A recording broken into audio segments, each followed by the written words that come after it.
C'est la deuxième année que nous y participons avec différents clubs du parc.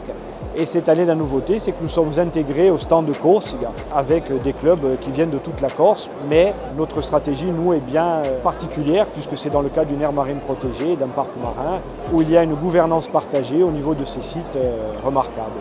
Voilà, qu'il faut absolument protéger, mais protéger de manière collective avec l'ensemble des acteurs.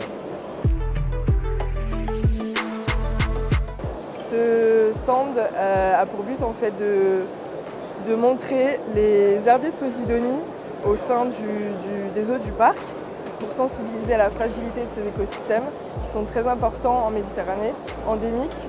Ils fixent le carbone, ils relâchent de l'oxygène, ils forment des banquettes sur les plages qui permettent d'éviter l'érosion.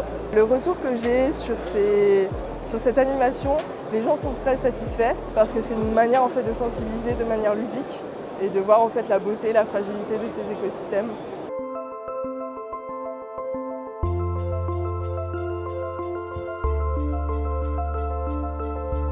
Donc il y a 5 objectifs. On a notamment l'amélioration des connaissances des impacts positifs et négatifs de l'activité de plongée.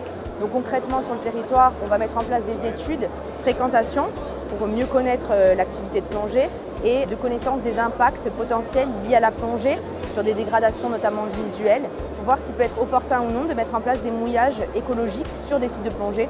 On doit également réduire, supprimer les impacts qui peuvent être notamment identifiés, donc par la mise en place de ces dispositifs. On essaye également de faire des actions de sensibilisation et de communication.